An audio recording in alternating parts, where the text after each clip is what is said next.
Now, the Independent National Electoral Commission has unveiled plans for a mock presidential exercise to test its electronic transmission systems.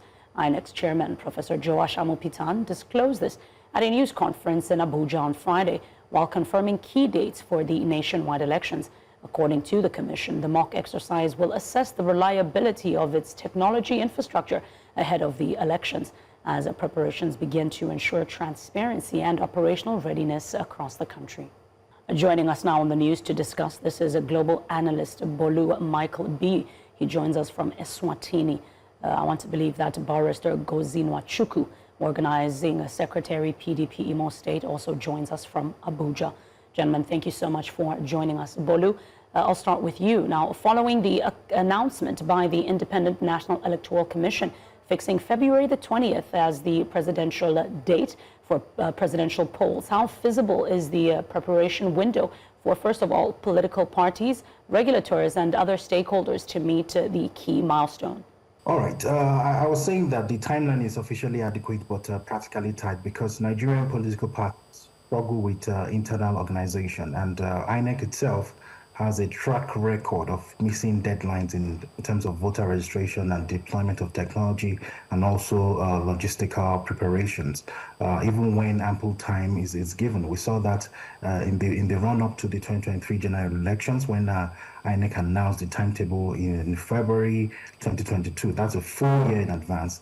Yet it still faced delays in the distribution of the permanent voters card and conducting the party primary smoothly and uploading the result in real time.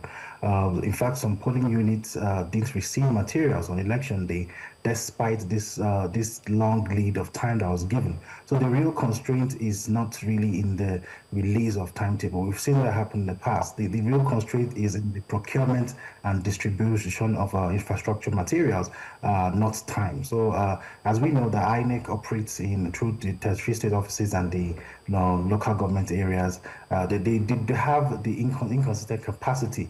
So the delivery point is to decentralize procurement and the positioning of material. So INEC needs to finalize and publish a binding quarterly milestone checklist by, I guess, the Q2 of the previous election year. Now, Nwachukwu, how prepared is the Independent National Electoral Commission to manage emerging risks such as misinformation, cyber threats, and the protection of electoral technology infrastructure ahead of the 2027 elections? Thank you for having me. Obviously, from all indications, if you listen to what the INEC Chairman said, that they were not even in control of the means of transmission or transfer or whatever mode of electronic mode of the transmission of results, and that also casts some doubt in the readiness of INEC with things that have to do with cybersecurity, internet availability and access, and all those kind of things. So the man already who is at the helm of affairs has already told you that they are not ready by his words. So it's a challenge, and it's unfortunate because for things like transmission of results and things like the use of technology in our elections, these things didn't start today. They have been experimented before now in several elections. And no one would have thought that by now there would have been significant improvements in things that have to do with cybersecurity and the use of electronic means, accreditation and transmission of results. So I'm really surprised that the INEC Chairman is still talking about them not being in control of certain things or not knowing whether those things could be done. And these are things that have been done before. So I don't know whether that is just an abdication of responsibility or a ball passing, or maybe because they don't even have the fund, maybe they don't have the funds or something, because INEC is also heavily dependent on government funds, like they've done their budget is out and all that. They also get donor funds and from mortalities and all that, but they rely heavily on government funds, and we know that from all indications, the 2025-2026 budgets in Nigeria have not really been implemented. So funding could also be a problem with improving on some of these very critical of elections. So I don't think INEC is ready. Now, Nwachukwu, you just mentioned that they did say that they were not ready, but it's also been reported that they want to do the exercise to test the systems. What does this basically communicate to us in terms of their preparation? Are they trying to check the kinks in the system, or are they just trying to appease the masses by saying this is the work and we are trying to make ourselves ready? The truth of the matter is that these elections cycles are not decided, out of the blues. The timetable for elections are guided by law, by the provisions of the guidelines for the conduct of elections made pursuant to the Electoral Act and the Constitution of the Federal Republic of Nigeria. The presidential elections and the National Assembly elections and the general elections, there's a time frame when they should be held. Third week in February, and then 2 weeks after you have the state elections. But the presidential election is held third week in February. Then the state elections, governorship and state assembly are held 2 weeks after.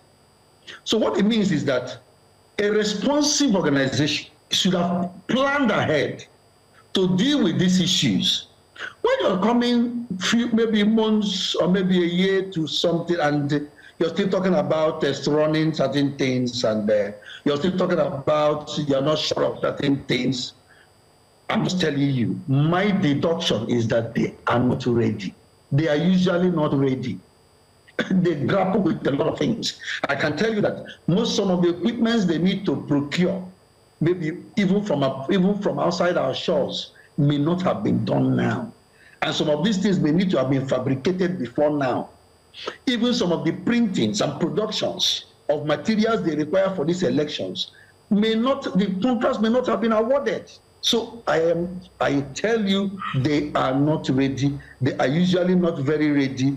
It is usually a crash program because they believe that once they get money, everything will be done. But I can assure you, as of today, INEC is not ready. It's a bit sad that it would sound as though we are setting up ourselves to fail because we are aware of these glitches. But Bolu, to what extent does the early release of the election timetable strengthen public confidence and international perception of the process, particularly under the leadership of Joash Amupitan? All right. Early announcement is a sign of the intention for transparency, but it doesn't automatically equal credibility, because Nigerian voters and observers have seen early timetables before, but what matters is the execution.